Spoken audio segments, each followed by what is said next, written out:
Hello everyone, you're welcome to this class. In the last class, we talked about how to review and study animation projects, but today we're going to show you how to create a brand new single animation project and all the tools that are available to you.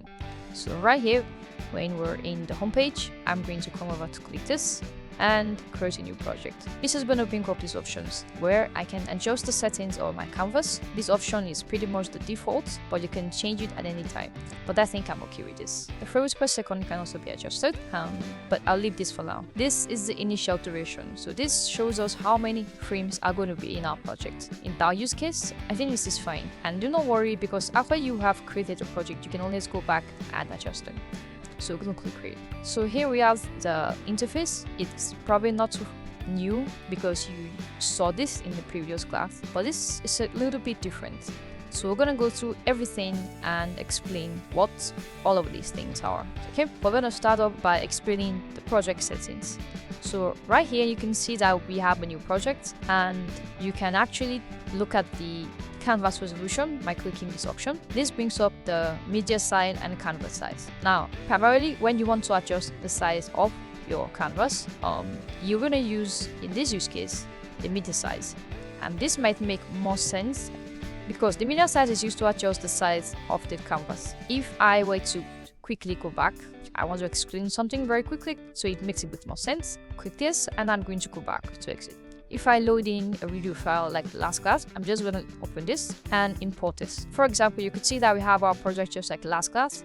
If I come here and click this, you can see that we have the media size. So this is the size of this video file. Okay, I can also change that, but changing that size actually changes the size of this imported media. So let's make it let's say 700, and if you want to change the aspect ratio, you need to click this so it becomes independent from themselves. So I can actually squash this. Yeah, so you could see that it's squashing the actual media, is making it a bit narrower because we changed the settings here. And when I change the media size, the canvas also changes to accommodate that size. But I can actually just change the canvas independent of the media. So I can do that by just actually come here to change it. So let's say 2000 by, or maybe let's do 2000 by 1000. So it's really, so if it's seen now the difference between the two. The media size is the size of this imported media, and the canvas size is the size of the actual canvas. So you can see the difference between the two. Now, it might not really make much sense when you go to the regular projects because there are no imported media like this. This works primarily for reviewing and studying mode. And then if you click this button, you can reset it, the canvas back to meet the media size. Okay, I hope that makes sense. So we're going to go back and create a new project. So when you see this option in this new project mode, it really doesn't matter which one you change, but I recommend you use the media size option because that gives you the control to change this, and the canvas has also changed this as well. So I usually won't touch this when using the new project. I recommend you use this option. But we'll also look at how you can navigate your canvas. You've probably seen me zoom in and zoom out several times. So for you to actually navigate your canvas, some quick shortcuts are, if you hold down your spacebar button, you can click and drag with your mouse. So hold down spacebar. This will temporarily enable the move tool, and then you're just going to press with your left click and drag to move around your canvas. And then you can also use your scroll wheel, just scroll up and down to zoom in and zoom out. There are also options on the actual interface to do the same thing. So to move around your canvas, you're just going to click this tool, the pan and navigate tool, and the shortcut is K. So you can click this, and you can also move around your canvas. And then to zoom out and zoom in, you can do that by clicking these options here. This zooms out, zooms in. And then if you want to center your view on the canvas completely, you're just going to click this, and that brings it back to the default. So you can also use your scroll wheel, and like I said, you have keyboard shortcut as well. And then in every project, there is what they call the overscan area. When you're drawing, the main actual place that's going to be rendered in your final render is going to be this white region. But there are extra regions, and you can see beyond that by clicking this button, and that shows you the extra regions that you have. This is useful when you want to have, something beyond the canvas. But do be aware that when you render, it's going to render in this region. except you otherwise include the overscanned areas in your export. And I want to show you how that works very soon. You can also see that in our timeline, we created 100 frames, and you can see right here that we have 100 frames. Now this first option shows us the playback range. So when I press play, it's going to play, and then it's going to get to 100 and stop. That is the playback range. If I were to click this and maybe drag this around here, and maybe I press play again, let's bring this back to the beginning and press play, it's going to stop at my playback range. Same thing for my in point right here, press play and it starts at that point. So this is useful when you want to actually have a region of your animation to play back. But this second option is the total amount of frames in your project, right? So let's say we want to have 200 frames, we're just going to increase that, and that's going to give us more frames. And you see now that we have more seconds for our project. So that's how you increase the size of the project frames. And then I can also just drag this. Quick shortcut to quickly adjust the in and out of your project. You can put your playhead anywhere and pressing the I on your keyboard, set that as an in or the beginning of your animation, and then putting it somewhere else and then pressing O on your keyboard sets it as the out playback. So this is in and out. So you can actually use your keyboard to adjust that. And then of course, when you're playing, if you want to make sure it reaches the end and goes back to the beginning and it loops, you're just gonna press this option and it enables looping. So when it reaches the spot, it's gonna go back. So that's very useful. We're gonna talk more of the timeline very soon, but let's talk about other things. So as you've seen that there are keyboard shortcuts in this animation software. Sometimes when you hover over a tool, you'd see that there is a letter or shortcut written right there. For example, the pencil, you press the P and it's going to enable the pencil tool. So each of these tools have shortcuts, pencil has U, and so on and so forth. So let's actually talk about the drawing tools in the software. So we're going to go back to frame 1 and we have the pencil tool. So the pencil tool is a very interesting tool because this is the standard tool you use for drawing in Sketchframes. So let's say we have this canvas. When I draw, it draws the line based on stroke color, right? And we also have the pen fill. Like I explained in the previous class, this creates not just stroke but also fill. So if I maybe stop here, there's a bit of fill in the gap and then draw out it. So I can draw maybe a circle kind of shape and it gives me that stroke and fill color. And then of course I can adjust the size of my pen for each of these tools. I'm just gonna click this to increase the size, or you can drag this up, or you can also just include the number manually here. And that actually creates a stroke. That's how you draw lines in Sketchframes. And then of course you can also change the opacity of your stroke or fill. So in this example, I can draw this and that gives me this. So I can pretty much adjust and play around with my settings to give me a different look for this. So I'm also going to explain some other options. For example, you could see that we have correction. What correction does is that when you draw a stroke, maybe you have shaky hands and doesn't really give you, smooth lines. You can enable corrections to make that look a bit better. For example, let's say I'm doing a line and I'm shaking like this, I can enable correction. Just click this to increase the value or drag this slider. But I won't really recommend you drag it too much. Probably maybe something very little, depends on your use case. And then maybe I draw. It's going to straighten out and smooth out my lines for me, and the longer I draw, the smoother it actually is. So this is very useful for people who have problems with drawing straight lines or curved lines as well. So this is a correction option. We also have this option here. This changes the brush size. You can see now that it's like a circle. What this changes the tip of the brush to be a bit more square for this grand use case that you might be interested in. We also have the dashed and the other one dotted lines. So currently it's on solid, but I can change it to something that looks a bit different. It might not always be very visible every time, depending on the side and the option that but you can see that when I turn it around, you can really see those lines change. So this could be useful for you.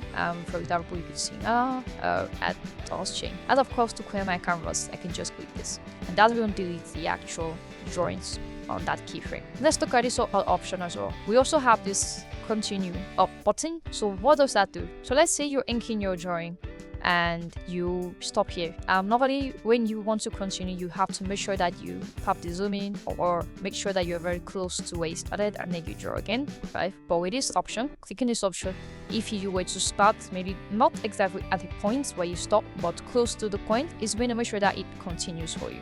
You can see that here, same as here. Let's make sure we also enable the solid mode. So I could see that it helps us to be more in control, to collect and continue our stroke even when we have finished drawing the stroke.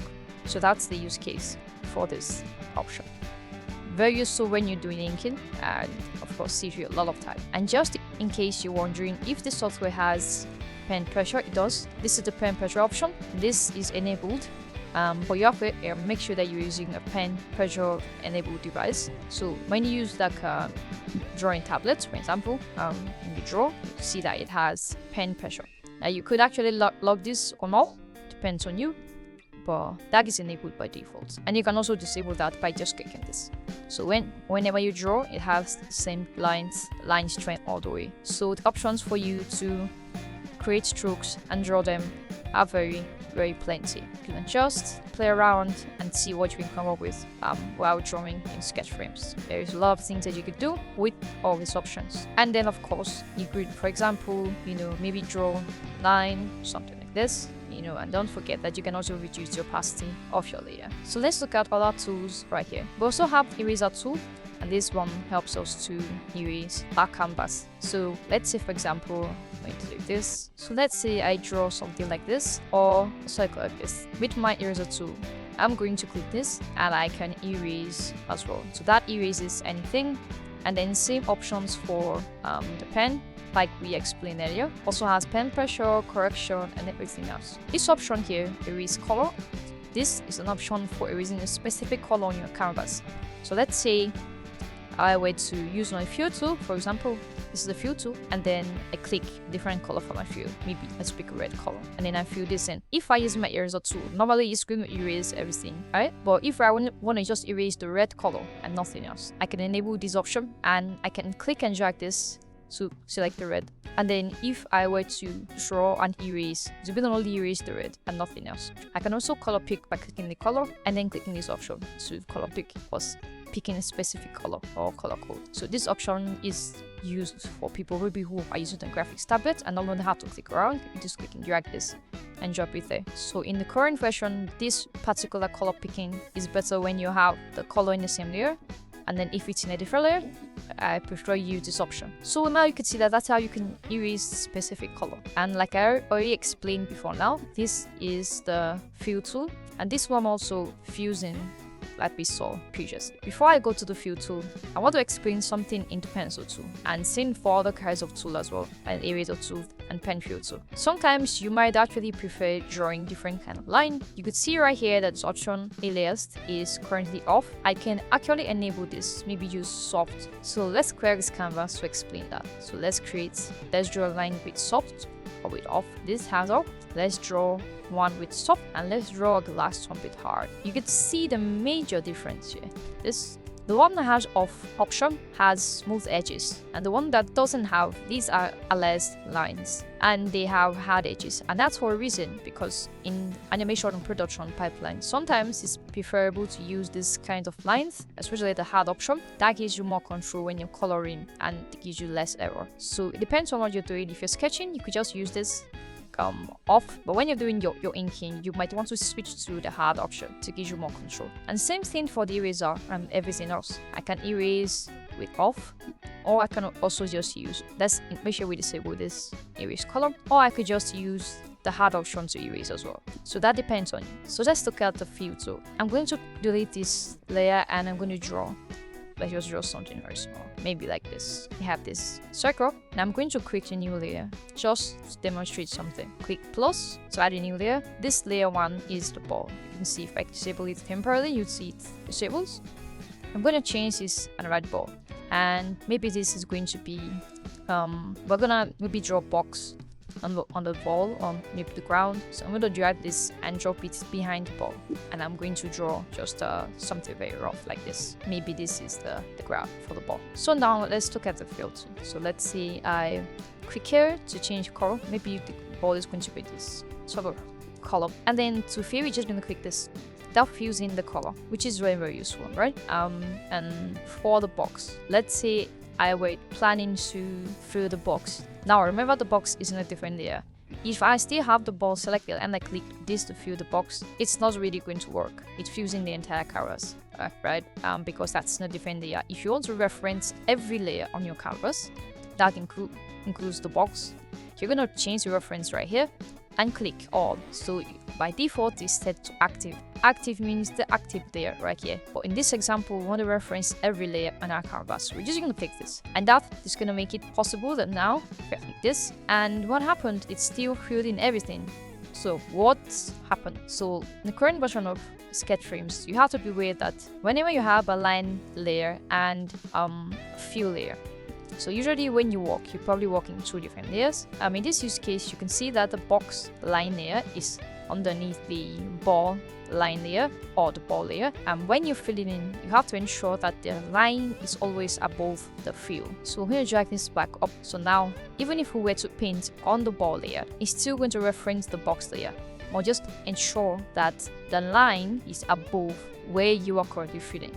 And now if I click this, it's going to work. Now this could change in later versions, but in the current version, beta 1.2, that's how it works. So now you can see that it references both of them.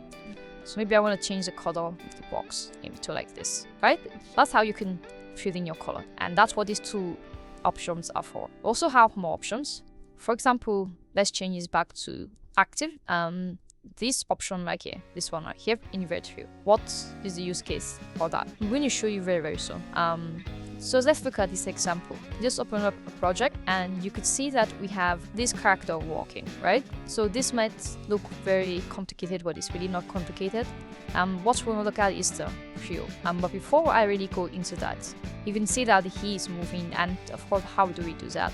When you want to draw in Sketchframes, you're just going to, for example, let's say layer, for example. I'm going to create a brand new layer. And let's say let's use our ball as an example. Let's increase the size a bit. We're going to start at frame 1. You're going to draw. Maybe this is my ball layer. I'm going to have another layer. This is going to be my ground layer. Maybe we just draw this like, maybe it starts here. So this is my ball. So if I want to draw a new frame, I just want to come here, maybe here, and I'm going to maybe do like this, as though the ball is coming down. And of course, maybe I want to see the previous drawing. I'm going to enable my onion skim, and that I can see my previous drawing. So maybe in the next frame, we'll have it maybe in drop like this, just as an example, right? So you can see that I don't have to click any button to create a new frame. I can just start drawing and then increase the new frame right here, right? So we have this, and maybe the ball that like really squashes here, for example. And I want to see more, so I can adjust my previous number. Okay. Now by default, it might not look like this. It might probably look more, regular. Because I adjusted this, and the onion skin. We're gonna go deeper into the onion skin version. But now you can see that we have this, and maybe at this point, the ball has already left the ground about. So just a very quick sketch to show you how this works, right? And then maybe let's see what was before. Okay, so we have, so maybe at this point it has gone way above this. So yeah, so I'm gonna content this right here. Just press O on my keyboard, and then if I press play, you can see that the ball bounces, right? And that was done in a few seconds. So for example, let's say we want to color in this animation. It's actually very, very simple. It's quite simple. So I'm going to select my fill tool, and I can color in the same layer like I said before, or color in a different layer if I prefer that. Just ensure that you have the reference for in the right setting. So let's say we have the ball. This ball is going to be done in the same layer, for example, and I'm just going to come here and click this. Ensure that when you're coloring your fill, ensure you are in an actual keyframe, not in between the keyframe. So you can see here that we're regular in between the keyframe. We want to be on the keyframe, but you can just press up and down to skip on actual keyframes. Sometimes using the classic view helps you see it better. You see that these are the keyframes. So the points where we have an intersection, this is the beginning of this keyframe. This is where we want to be, and same for this and same for this. So I'm going to click this to color it in, right? We'll press up, jumps in this keyframe, and then don't forget, if you use the left and the right, it's going to move frame by frame. But then if you use up and down, it's going to move keyframe by keyframe. So click this. So we just keep doing that for all of the ball animation at the very first place, see that it's all in color, right? So that's how we could actually color in our animation. And there are obviously going to be more advanced tutorials to show you how, we use color separation lines and so on and so forth. But then, of course, you could add maybe shadows to do this, for example, right? You could have another layer where you pretty much give it like some color. So for example, I could click stroke, for example, or maybe just use like blue stroke. And then of course you can see that we have a blank canvas. I really don't want a blank timeline, sorry.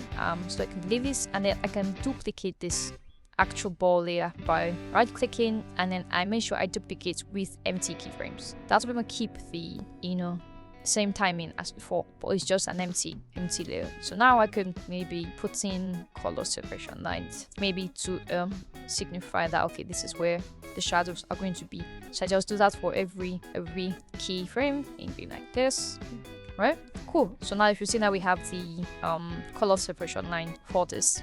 And that's useful because now I can maybe duplicate this once more and maybe call this ball shadow, for example. So we have ball shadow, and then I can come here and use my fill tool and change maybe to like a darker color, probably something like this. So let's say we use this color, and now, like I explained before, you have to make sure that the line is above. So that's how we could do that. But just so you're aware, the way it is now, it's not really going to work well. So I would prefer that you draw the colors on a different layer. So the fill should have its own layer. Okay, so I'm going to delete all of the fill from this ball to put it in a different layer, right? So how do I delete colors? Which fill? I can do that by disabling the fill, okay, and then painting with it. So let's disable this color separation line first, and then if I were to click this, because we are in the same layer, and we disable this, delete that, that's going to delete for just the color. Let's ensure we remove that. Let's not forget that. So we move the next one and we delete this. So to delete the fill, you're just going to disable the fill, and you're going to color it in, and that's going to delete that color. Cool. So now you can see that we have deleted all the colors. So now I'm going to create a new layer. Maybe now it's going to work as intended. I'm going to duplicate this with empty, and I'm going to call this fill. So now I could actually now draw my fill. So let's pick any color, maybe this. Or I'll show you how I open up my palette very soon. Okay, but for now let's just do this and then click enable that. So now we're coloring with color separation line, and I'm going to ensure that the shadow, okay, this is the color separation line. Let's just call this CS. Nope. So now you can see the fill. So it's very simple. You have your line art. Yep, you have your color separation line. So let's drag this line art above the fill as well. So we're going to probably just drop it here. So now we have the color separation line, the line art, and then we have the ball shadow. But first and foremost, let's make sure we do the actual fill. So we're going to fill in all of this enable ball reference. So if reference is everything here, and then we click this. We just do that for every keyframe. Cool. So now we've done that, we can then do the one for the shadows. So select this again. And like I said, if you want to color pick something, we have the recent colors. I can left click to change the stroke, or right click to change the fill, and that's what that does. Okay, so yeah, we have a fill, and that I'm going to use this to do the shadow. Okay, cool. So if I disable the color separation line, you'd see now that we have this, right? Cool. I think that's really cool. Now you can see obviously there are some problems because there's a very big gap right here in this, and to fix that, what we can do, there are many shortcuts we could use. I'm going to teach you one right now. First and foremost is that that's why we have this option called replace. But before I show you the replace option, let me explain some other things in this software. We have the expand option. Now the expand option ensures that when you are drawing, it expands to a certain region. Now it's set to 0, it doesn't expand any pixel. But if I did turn that on, for example, let's say I delete this, right? And then let's say I expand. I select my color once again, and then I increase the expand option. Maybe it's something like 10, for example. Let's check what was the size of my pen. My pen was about 15, so I just use 15 to compensate for that. Okay, so expand is going to be on 15, and when I do that, you see it goes way above, right? So this is probably not what you would want, because now it has gone way above the borders. But you get the idea. It expands more than the region. You can play around with the settings to give you something and you might like. And it does cover some part of that. So what does that teach you? That teaches us that when using the color separation line, this blue line, don't make it too much. Make it very, very little so it doesn't give you some of its problem. So in this use case, now that we are currently here, what do we do? How do we solve this problem? That's why we have this option called replace. So the replace option pretty much replaces a specific color in your field. So for example, it's useful for color separation lines in this example. So let's enable replace, and then I'm going to click and drag this to select the blue. Okay, now if I go back to my shadow and I put the extension back to 0, if I were to add the shadow, something very interesting is going to happen. If I disable my color separation line, it fills in that gap. Now the reason why that works is because we have the replace option enabled, and that is useful when you want to cover those gaps as you can see it appear. Okay, you have to also be careful when using this method, because sometimes when you extend the color separation line too much, you can go overboard. But let's just use this as another example. So let's come here, delete this, and then I'm going to draw it back in like this. Remember, this is enabled, so just complete this, and that's going to solve that problem. You might have some little gaps here and there, and that could be fixed with the expand option or the tolerance. The tolerance adjusts the tolerance of the color, how invasive it is to other pixels. And then the gap option is useful when you have little gaps in your drawing. Just clicking this and maybe adding a very small number can help you fix some problems when you have gaps. But I recommend don't have gaps in your drawing. Use color separation lines when needed. So now you could see that it has been fixed, but sometimes you might not want to do that. In this use case, you can see now maybe we want to cover these gaps, for example here and there. How do we do that? The other option we could also use is by using the invert fill. If I click this, and for my shadow layer, right? If I click the opposite side of my canvas, which is this option here, if I do that, it's going to try and fill every gap in the opposite direction. And now you can see that it filled that in. Because the shadow is all obviously above the field, it covered everything. So if I drag this behind, that's going to cover that problem for us. Same thing from here. I do this, click and that fixes that problem. So there are ways of fixing the problem. But just be very, very careful, okay? And then we also have this option. This apply last action to all keyframes in the playback range. This is useful in many cases. You can use this if you draw a line. You can apply that same line to other keyframes. Or for example, let's say we want to cover maybe these three. You see these three drawings have the same problem, which is that they have gaps. I can apply it on one keyframe and then apply it on the other automatically, and that's is done by using this option. So let's say I set my playback range. The playback range is going to tell us where to apply this option. So this is where we want these three keyframes. So I'm going to do it for one, just do it like this. See, it's fixed for one, and then I just click this. What that should do is that it should help us do it for the other keyframes. Let's see that worked, and it did. So that's useful too when you're doing more repetitive tasks. You can just use that option to pretty much do that for sometimes multiple keyframes. It's useful for coloring, drawing, and so many other things. So you can just be creative with it and see how you come up with good use cases. So those are some useful tips on how we use the fill tool. We have other tools as well. We have a quick magic fill. This quick magic fill is very useful when it comes to like quick animatics and storyboarding when you're using Sketchframes. For example, let's see, we have this frame here. Let's disable the onion skin color, and we want to like quickly fill in something. Let's use the example of my line art. We have a line drawing here. For example, we could see that we have this character, and if I show you outside region, you can see that there's nothing here. Of course, we can just maybe put a line there to cover so it doesn't go past that region. And then let's say we have this. I can try to use this tool to cover certain parts of my drawing. So if I click this, So you can quickly use it to coloring your drawings. That's useful for when you're using animatics and all. So that's how you use the quick magic tool. Those screens continue. So let's look at some other tools right here. And before I forget, this changes the options and you can adjust how it affects your drawing. So let's look at the selection tool. The select tool pretty much does what it expects. You could use it to select things in your drawing. So for example, I can use the rectangle selection to drag a region of my drawing and move it around. And then of course this is going to help us rotate, and these ones are for scaling. And then moving it inside is going to just drag it around. And then using this option, you can scale it non-uniformly. What?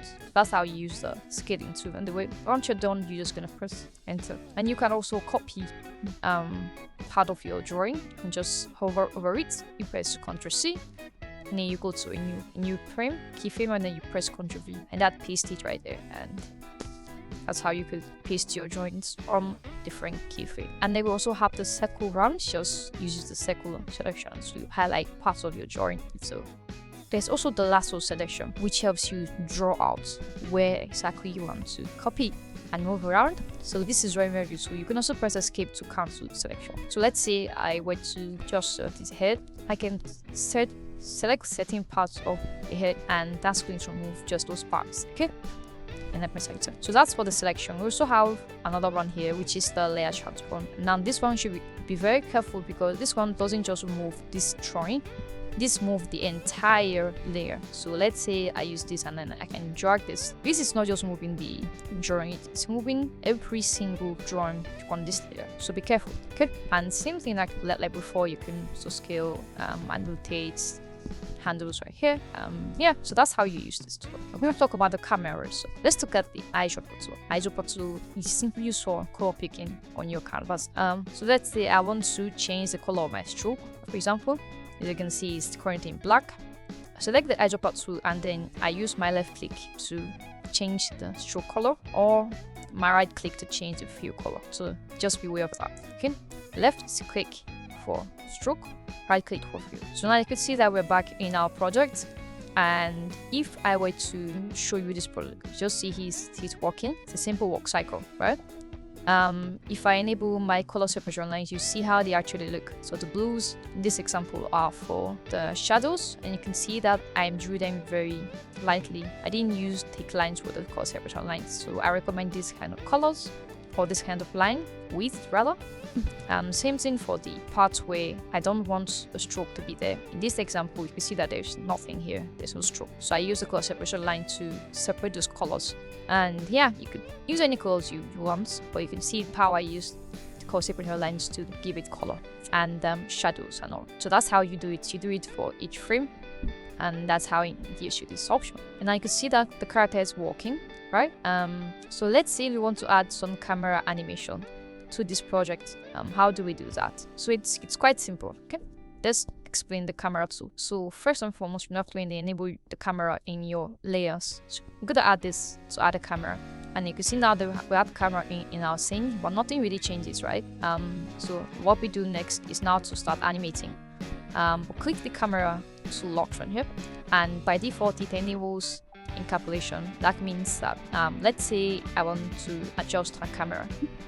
So if you disable this quick overscan area, you can see now that we can actually see the camera. This is what the camera is actually going to be seeing, and I can adjust that. So I can just click and drag it around to change what that is seeing. So what I want to do that maybe I want to start with a zoomed in position. So I'm just going to drag this edge maybe here, so maybe to start like quite close, maybe away like this. So this is what the camera is going to be seeing, right? So then maybe at the end of maybe at the middle point, let's use the middle point around here, it's going to have maybe zoomed out a bit to see a bit more like this, right? So now if I were to just move my playhead, you could see that the camera is actually animated, and that's because it's also enabled by default, enable interpolation. So you just go to a point of your tablet, and then you just change it, and then it's going to animate based on that. So you might not really see the camera view except you press play. So when I press play, you're going to see how it looks now, right? I can see that better by just enabling this to see it better. And then I compare and press play again. You could see how that moves. So that gives us that control. And then of course, when you have all of these, you can also copy and paste keyframes or interpolation frames. So you can see now that maybe I want to copy this position right here. Just one step behind, press Ctrl C, and then I come to the end, for example, and then press Ctrl V. That's going to paste this same position back here. So that means that it's going to start where it stopped when we go back. So now if I press play, it goes up and then it comes back again, and then it just keeps looking forever. Then you also have options to change the interpolation. You also change like an ease in or an ease out. That's very simple. You can select this, and then maybe I wanted to ease out of this keyframe, and then ease in here, and then probably even ease in here again. So now if I press play, you could see that there's a subtle, so you could see that it is out and then is in here, slow down a bit, and then is in here. So you could change the ease in interpolation for your keyframes.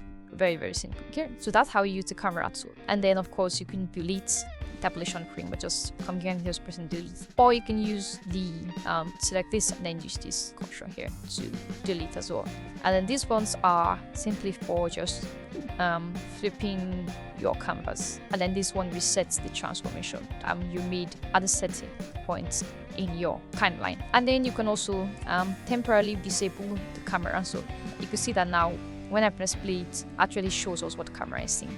But I can disable that temporarily by just hiding this camera layer. So when I press play, it just shows us normal view without the camera. And then when I enable this back on, it shows us the camera animation.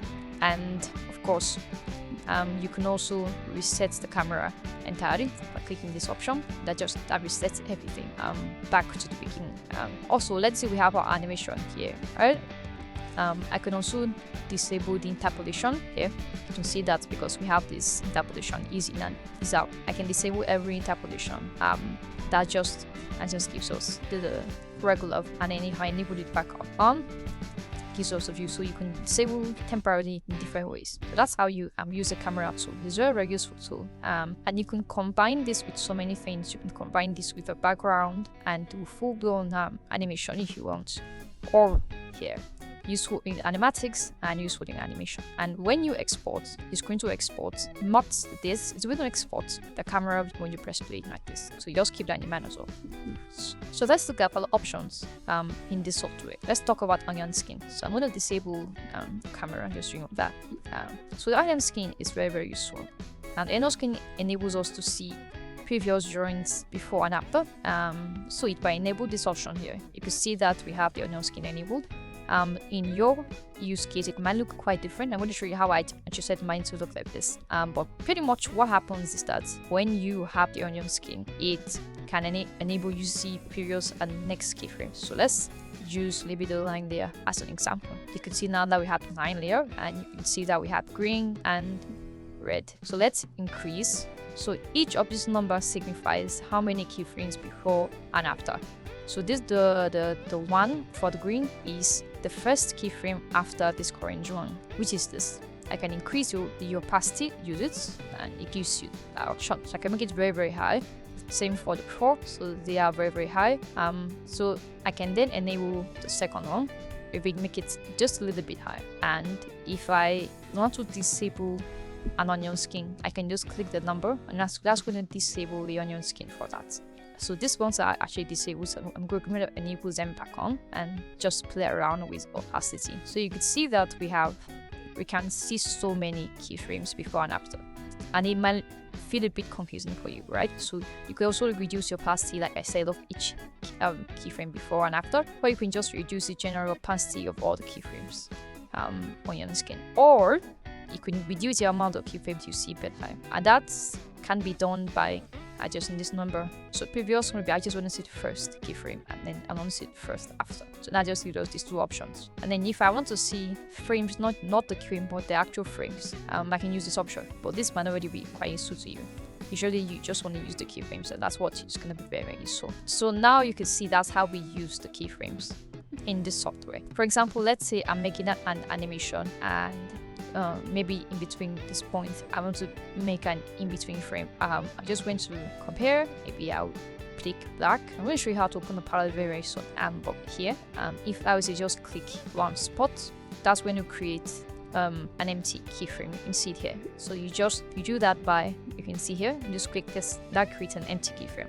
So now I can see the after, which is the green, and then the red is for the before. Right, that I can actually just now start drawing very easily. Trying to match the before and after kind of thing, right? As an example, so I can just keep drawing that, and then that's going to give me my in between. I can also use the tap barry or peg method in Sketchframes. I can also move my onion skin temporarily. So let's say I want to in between this, and maybe I'm kind of like roughing out the position of where I want the ears to be, where I want the head to be, and things like that, right? So I can maybe move the previous keyframe by clicking this option. This small icon transforms any onion skin. So I want to move it before to probably be like this. And that's locks in that position, and then I can just keep drawing. So this can help staying on model, and it's very common in the industry, right? So I can use that as a reference. So I can maybe, if I want to like adjust something else again, maybe the hair part, I can press enter again, and then I can just move it around. Once I'm okay, I'll press enter again, and that locks it in, and then I can continue drawing. So I can just keep pressing enter, move it around, press enter, and then just keep adjusting my drawing as I go, right? That's how you use the transform onion skin. And then when you're done, you're okay with your onion skin, you can just press this icon again. That's when it resets it back to the default. And that doesn't change the drawing, just to use the onion skin. You can also use more advanced methods of like moving to onion skin at the same time. In this example, maybe I click this and I readjust it back here. Maybe same thing for the green. I just moved it after again, so I can move multiple onion skin at 3 times, and this probably helped me do a better job at animating some of those parts. So that's how you can use this to animate and use onion skin in your drawings. So let's just draw this. I'm sure you get the idea. So once you're okay and done, let's just this here, this, then maybe this. Okay, cool. Obviously it's not perfect, it's just a quick demonstration to show you how is this for in between. Okay, so obviously when you're done with everything, you can reset it back by just pressing this, and then for this one also just press it again, that brings it back up. So now when I sort of like flip through, you can see that it does give me at least some decent in between. So that you could just keep in betweening for your animation. So that's how the onion skin feature works. The last option is to display on top. This option is useful when if you want to display the onion skin above your drawing. It's currently set to below the drawing, so all the onion skin appears below the drawing. For example, maybe if I just do this, you can see that your onion skin is pretty much below the drawing, but if I enable this, it's going to appear above the drawing. So that's very such a thing that you might want, but that's what that's used for. Okay, so that's how we use the onion skin. Next up, let's talk about the timeline. What is the timeline? The timeline is where we see all our keyframes, and in this example, you can see that we have everything right here. I set the end point to be frame 43. When I press play, it just works, right? Obviously, like I said, when you want to draw something, you just start drawing on that point. So let's say I want to draw a new frame here. I just set my playhead here, and then I just start drawing. And that's going to create a new keyframe for me. Going to the classic view, you can see better. You can see that here. So that's how you use that option to create new keyframes. Just start drawing or make a change.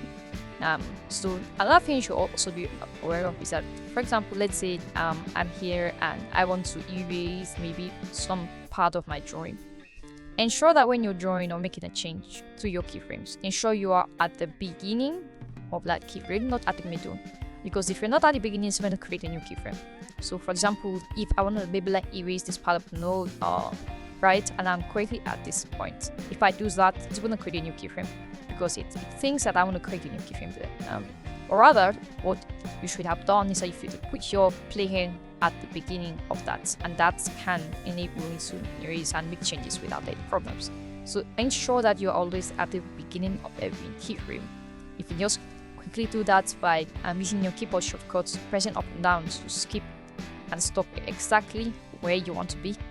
And sometimes using the classic view helps you see it better. So these are the places that we want to be. And then also you can see that we have numbers right here. The numbers mean something. The first one on top, like this, we have 7. 7 means this is a 7th keyframe of our drawing. And then the one under shows how many frames is being held for. This is going to be being held for 5. And if I roll my mouse over, you're also going to see that it gives me that option, keyframe at frame 12, and it's held for 5 frames. So that's how you can also use that. And then how do you navigate your timeline? You can click and drag. So let's say I want to move this keyframe a bit. I can click the edges to reduce the duration where it starts, and then also drag the end to adjust as well. I can also click it itself to move and drag it somewhere else. That's going to allow me moving around. I can also select and drag multiple keyframes at the same time. If I hold the control and click and drag, that's going to enable me to select multiple keyframes that I can move around. Okay, and move them together if I want to learn it, and then just drop it. But beware, sometimes it does affect and overwrites the norms that you put on top of it. So beware of that. Sometimes when you're planning your animation, you might want to adjust the duration of your keyframe, but you don't want that to affect other keyframes, right? And that's what it does by default. Let's say I want to reduce the size or the duration of this keyframe. I can just click this to drag it to reduce that. But another way I could also do is that I could also adjust one and ensure that it moves everything before it or after it. So in this example, let's say I want to reduce this keyframe, but I also want it to reduce and not leave any gaps in here. So that means it's going to move every other thing after it. I can do that by holding Shift and then I click and drag.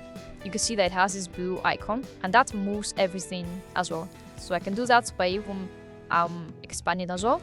Click and drag while holding Shift. That's going to move everything accordingly as well. So that's very useful when you have more advanced and you have many keyframes you want to really adjust. And then, like I said, you can select multiple keyframes and you can also copy and paste. For example, let's say I want to copy this keyframe somewhere else. You can just select that and then press Ctrl C. One keyframe copied, and then I can maybe come here and press Ctrl E. And that's going to paste that keyframe. And that works for one keyframe or multiple keyframes. For example, this. Ctrl C. Then I come here, then I press Ctrl E. And that pastes it. So that's how you can copy and paste keyframes. Let's look at the options when you right click. If I right click a keyframe, you could see that we have options to change the duration. So I can change the duration of my keyframe, how many frames is it going to be held for, or I can change the color of my keyframe. And it could be useful when you want to differentiate certain kind of keyframes. For me, I could use them to differentiate major key poses, and then some of the others could be used to differentiate something else. So you could pretty much adjust the color as you want, or limit them.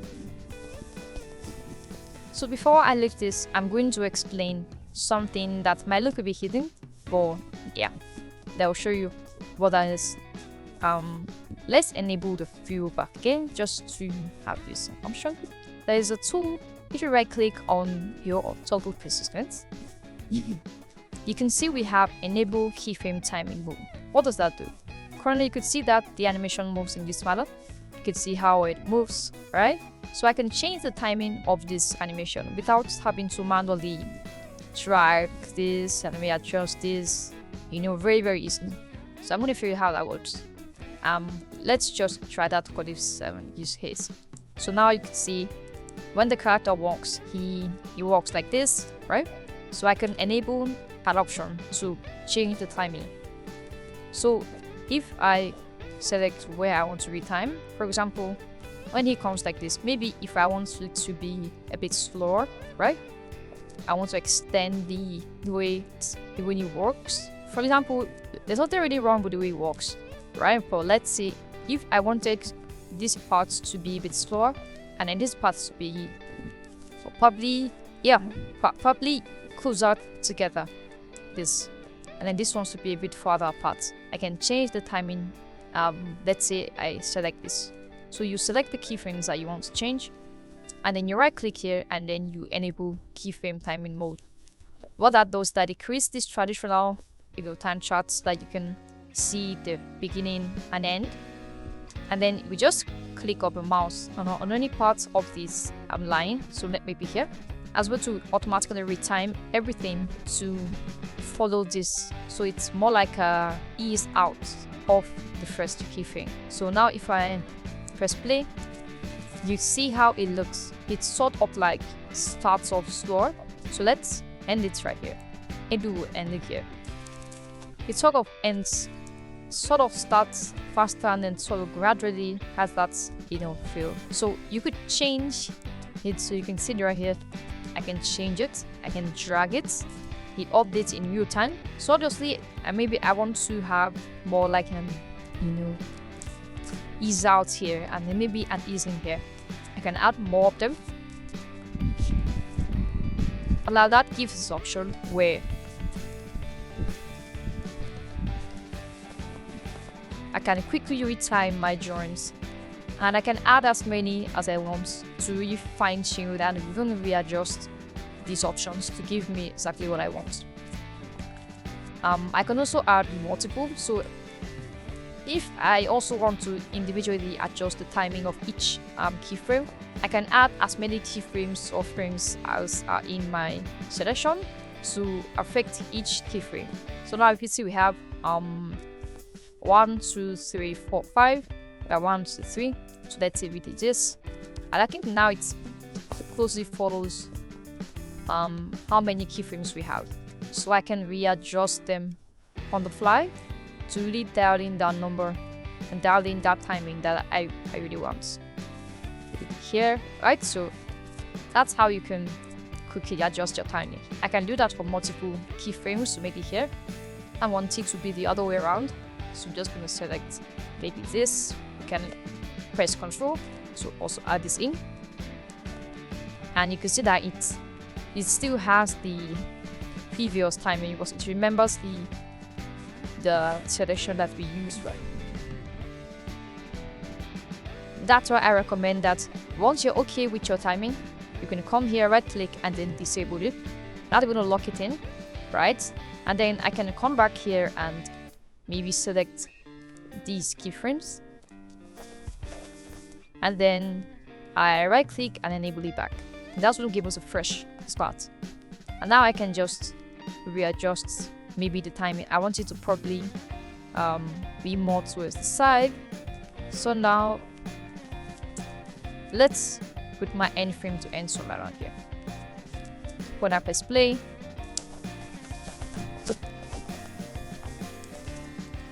so I can really quickly play around with the timing, and it's a non-destructive workflow because I can always go back and press undo or redo, or I can open delete some of this by just right clicking on a new anchor points. If I right click, it's going to delete that anchor points, and you set it.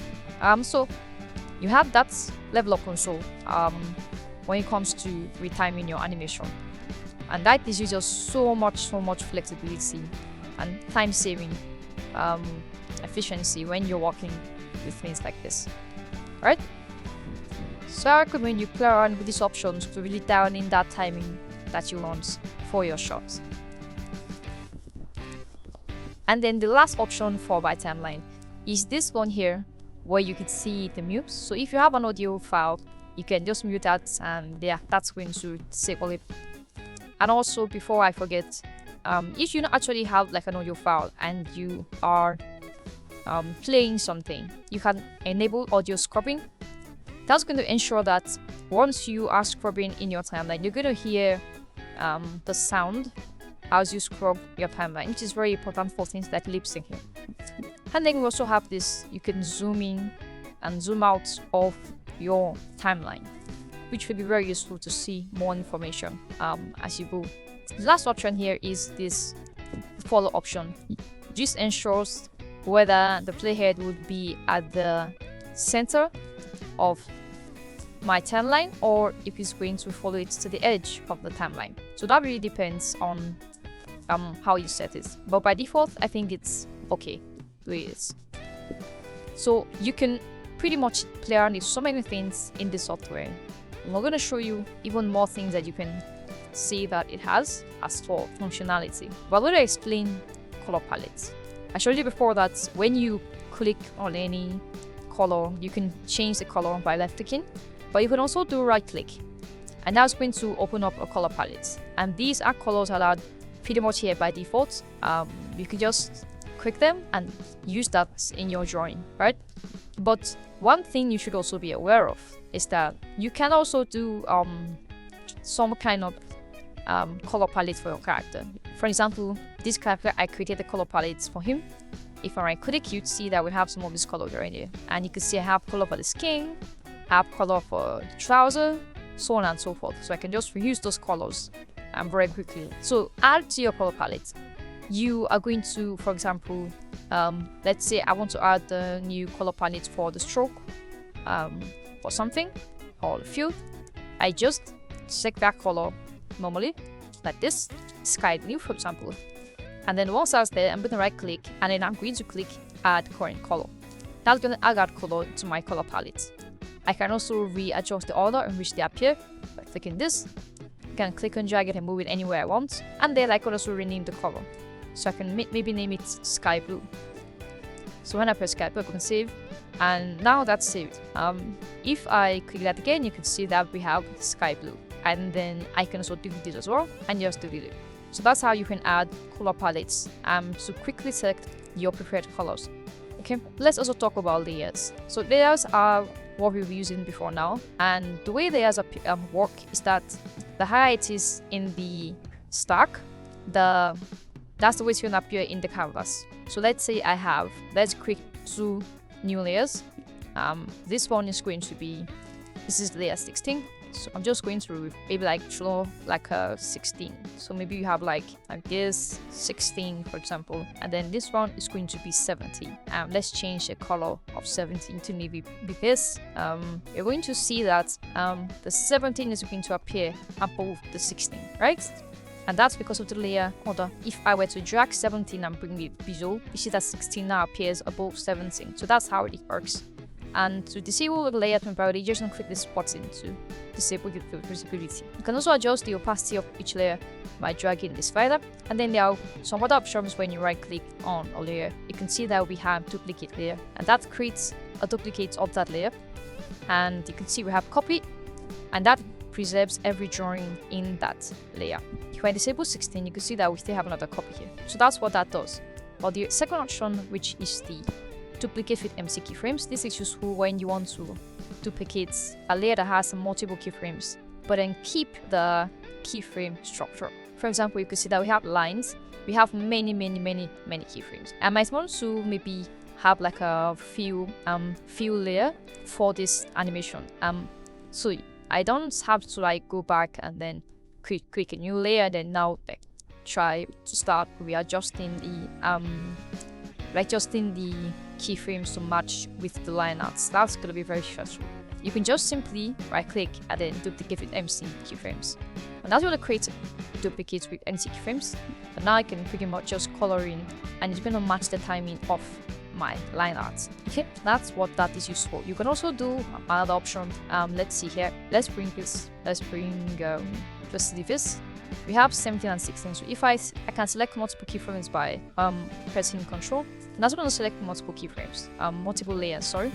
If I do that, you can see that we have them both selected. And when I select multiple keyframes, the last selected keyframe is going to be the major one here, whereas the secondary ones, for example 17 is the secondary one, you can see it has a lighter color, is going to have a diamond to show where that keyframe was, and that's useful actually. For example, let's say we have a line animation here, and then we have let's create a new layer, an empty let's say we just have this drawing and then this drawing on this layer 19, right? Now just 2 keyframes on this layer, but this one has multiple keyframes, right? This lines. So if I were to select this and then select hold Control and then press layer 19, you can see that everything that a line has, all the keyframes are visible on the top That's very useful because you can select multiple keyframes and work with them very easily. Usually you just work on one keyframe at a time, so you don't necessarily have to select everything at the same time. But that could help you maybe if you want to like create some keyframes. Maybe at this point I'm going to create one keyframe here. Maybe I want to create one keyframe here. So I'll do this, and I can see where the other one is, and I can also adjust the other keyframe, which in this case is a line keyframe, while I still have this 19 layer selected as the major keyframe. That's very useful. And this is also useful when you want to have multiple layers. For example, fill also has its own keyframes. So I can select fill, select 19, and select 19. Now, all of these secondary keyframes are for lines and fill. If I hover my mouse over one keyframe, you'll see that it's showing me that we have keyframe at 8, and the layers are a fill and a line. So those are the layers that have all of these snakes, and that's very useful because now I can readjust the timing. And if, for example, I drag this, it's going to affect both secondary keyframes for the fill and the line. So Sketchframes believes in having enough space in your timeline. We don't want to clutter your timeline with so many things. So you can only primarily see one primary keyframe at a time, but then you can see the secondary ones as you go along. And then you can also walk while you have all of them enabled. So that gives you so much control and so much freedom.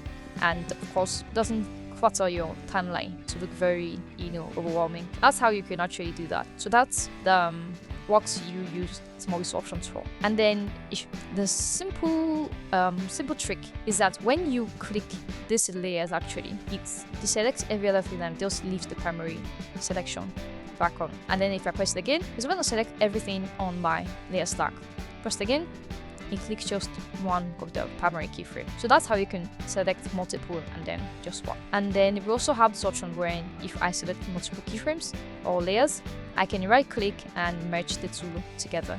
That will create one keyframe, one layer, and the name of that layer is going to be the name of the primary or the last selected layer. In this case, layer 19, I click merge and double code layer 16. So that's how you could merge multiple layers into one. We've talked about the camera layer before when we know how to add new layers.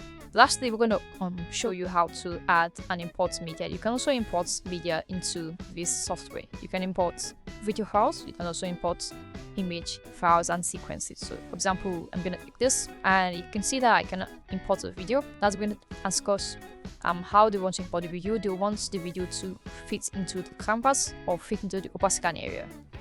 Usually you can just want this, but this option makes it that it enlarges even past the canvas to fill in the entire overscan area.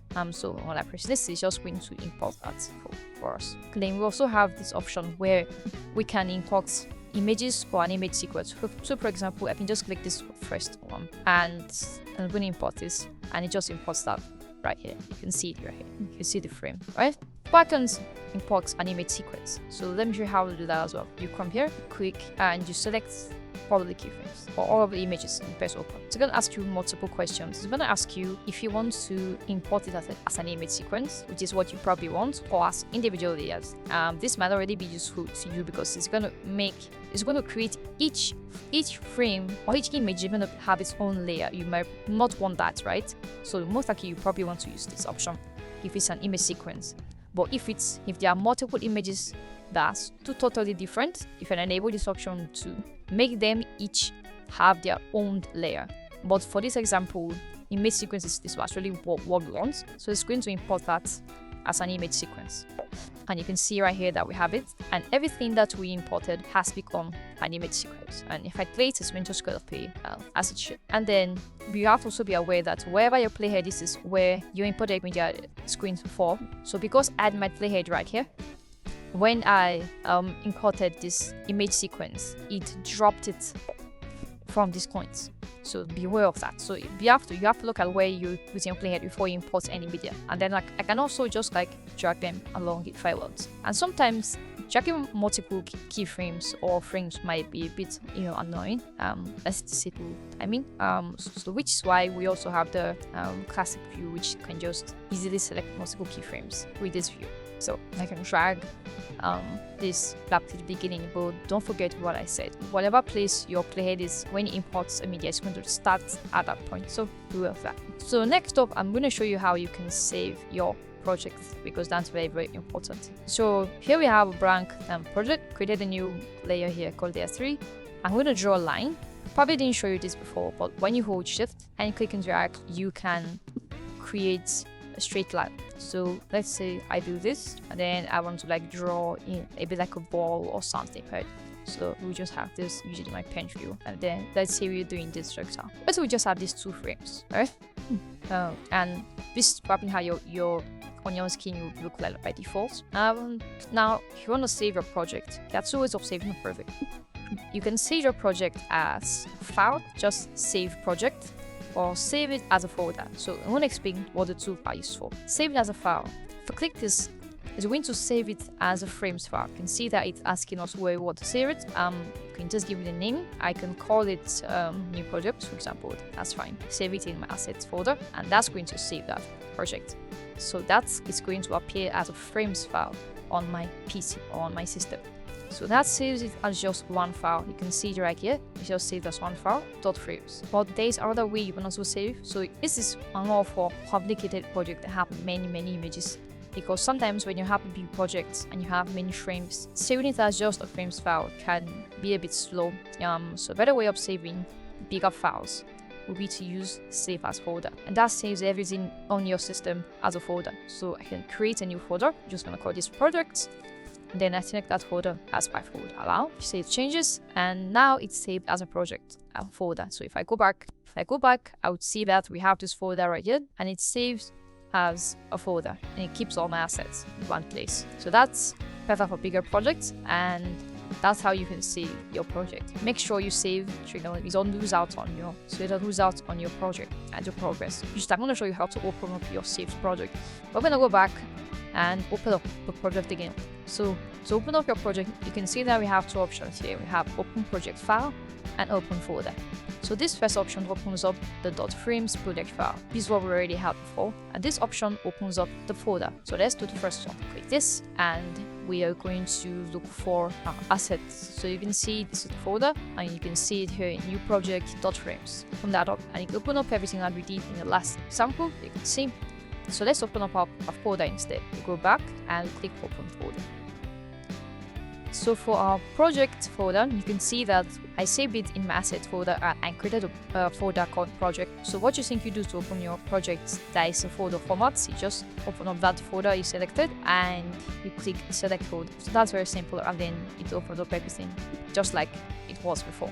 So ensure you save the project, don't lose out on your progress. So lastly, I'm going to show you how to export your animation. So to export your animation, there are several options here. We have the export current frame. This exports more like a snapshot of your canvas. It doesn't export transparency, it just exports the way it looks like. View. So if I do this, so it just exports in your download folder. You can see the image right here. So it saved this as an image file, and you can see it right here. The second option is using the export PNG sequence. Now this is going to export the playback rate. So let's say we want to export this file from this point. I'll come here and we select this on exports the canvas, right? It exports every frame, as you can see here, every frame. So if I do that, it's going to export it as a frame, and it's going to save it as a zip file. So let's do that. You don't ask us for a name, I'm just going to call this ball. So now if it has exported, you just when you go to your folder and you see that the ball has been exported as a zip file. You can just simply extract it, extract the ball, extract it to its own folder, and you can see that all of the keyframes that are here, everything on this photo, see all of it. Alright, so this is the PNG export. So that is the PNG export. The second option is the overscan area. The overscan area is extra region outside the canvas. Now, like I said before, this is the camera view. But in some cases where you actually want to export outside this camera view, which is like this region, maybe you have some hidden joints somewhere, maybe where you were saying, okay, this is one, let's change the color with one and super, right? For example. Or you have something else, maybe some parts of the drawing are fairly extended past this camera region. You could actually want to export that. So in that case, you could actually come in and click export PNG sequence and then use overscan area. That's going to export the additional species as well. So let's do that. We are calling this board for this cap. Here, let's export. You can see that we have it here as a zip folder. Just going to extract. So I extracted that, and if I open the folder, you can see that. So this image is more than the actual project size. You see the size of this project is more than 1080p is higher because it exported the extra videos as well. The next option here is you can export as a GIF. So this is more like an image format, but it's animated. So I can also give it a name. Maybe just call this .34. So once this has finished, you could just look for where that will be on your PC, and that usually exports in your downloads folder by default. So you can see we have a file here, and it does animate. So these are quick examples to show you how this works. I can go on and export each of them individually, but it does pretty much what it says it does. This exports as a video file, and then for the more advanced users, you can also export a TGA sequence, and this one exports all of the frames as well, but it exports it as a TGA 24-bit format, which is industry standard for many companies when using more lossless formats, and same thing for the color scan area. And then the last option here is to export as After Effects. And just to quickly point out that it only exports the normal options right here, right? It exports the actual visible canvas. So if I were to disable maybe this layer, it's really going to export this. And if you want to export transparent images, you have to ensure that you have disabled the background. So you actually want to have this checkered background. So you actually have transparency when you're exporting a PNG, transparent PNG, or as this overscan, right? Now for the TGA, that's pretty much the same thing, but then when you have these effects, After Effects exports, this one it behaves a little bit different because this exports only the selected layers. You have to be careful of that. Okay, so if you select this base layer, for example, and you were to export this, it's going to appear as a white background because the base is just a white background. These are for more advanced users that might want certain kind of export options. So you can export any layer. You can even export multiple layers as one. Just ensure that you have selected the right layers that you want to export. So if I do this now, for example, and I just click this export to After Effects, it's going to ask for a name and then click export. You can see that we have the test one here, test one A export. We're going to extract that to see what they actually contain. You can see that this option doesn't export every keyframe. It just exports the actual key drawing, right? The other option exports each of them as actual frames, but this exports just the keyframe. But like I said, it's only going to export the selected layer.